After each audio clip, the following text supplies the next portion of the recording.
नमस्कार दोस्तों। आज फिर मैं आपके लिए ज्ञान से भरी एक कहानी लेकर आया हूं।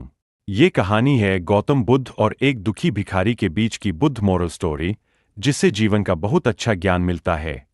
एक बार महात्मा बुद्ध एक गांव में अपने शिष्यों सहित घने पेड़ की छांव के नीचे बैठे थे। आसपास के गांवों से बहुत से लोग अपनी मानसिक समस्याएं लेकर महात्मा बुद्ध के पास आ रहे थे। महात्मा बुद्ध उन सब की मानसिक परेशानियों का समाधान देते। सब लोग खुशी खुशी अपनी समस्याओं का समाधान पाकर वहां से लौट रहे थे। वहीं से कुछ दूर बैठा लोगों को बुद्ध के पास जाते देख एक दुखी भिखारी अपने भाग्य को कोसता हुआ यही सोचने लगा कि अभी कुछ देर पहले तो ये लोग दुखी मन से मुंह लटकाए उन महात्मा के पास गए थे, और अब इतना खुश होकर कैसे वापस लौट रहे हैं। आखिर माजरा क्या है? जरा मैं भी जाकर देखूं कि वो महात्मा ऐसा कौन सा खजाना बांट रहा है इन लोगों को। वे इतने प्रसन्न हुए कि उनके चेहरे लाल हो गए। जब वो दुख भिखारी कुछ नजदीक गया तो उसने देखा कि ये महात्मा तो लोगों को प्रवचन देकर लोगों के दुख का निवारण कर रहे हैं। यह देखकर भिखारी के मन में भी तीव्र इच्छा हुई कि क्यों न मैं भी इन महात्मा को अपना दुख बताऊं।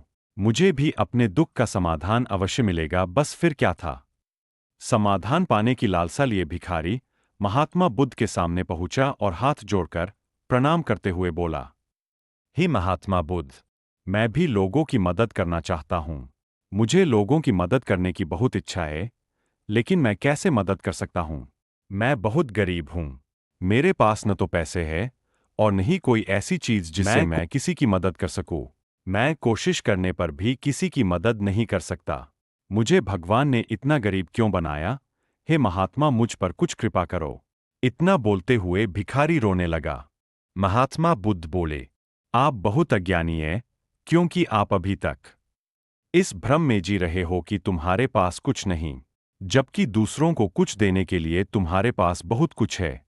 तुम बिना धन और वस्तु के भी दूसरों की मदद कर सकते हो। तुम्हारे पास जुबान है, जिससे तुम मीठे शब्द बोलकर किसी के दुखी चेहरे पर मुस्कान ला सकते हो। इन्हीं शब्दों की ताकत से तुम किसी के भी टूटते हौसलों को फिर से मजबूत कर सकते हो। इन शब्दों की शक्ति से आप किसी के भी मन में सकारात्मक विचारधारा के बीज बो सकते हैं और उसे गलत रास्ते पर जाने से रोक सकते हैं। तुम्हारे दो हाथों से किसी भी कमजोर या लाचार व्यक्ति की सहायता कर सकते हो। आपके दो आंखें किसी अंधे को रास्ता दिखा सकते हैं। तुम किसी के लिए दुआ कर सकते हो। यह हो सकता है कि उनके बुरे काम फिर से हो जाएं। आप किसी के अच्छे स्वास्थ्य की कामना कर सकते हैं, लेकिन अज्ञानतावश तुम अब तक इस बात को समझ नहीं पाए और इस भ्रम में अब तक जीते रहे कि तुम्हारे पास मदद करने के लिए कुछ नहीं।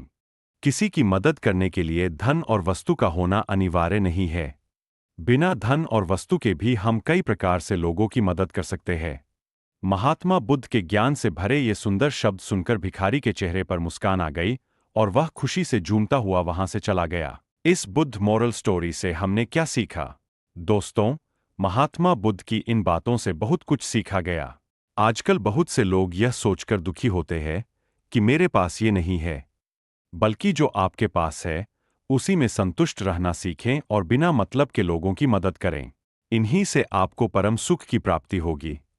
तो दोस्तों, यह बुद्ध मोरल स्टोरी आपको कैसी लगी जरूर बताना।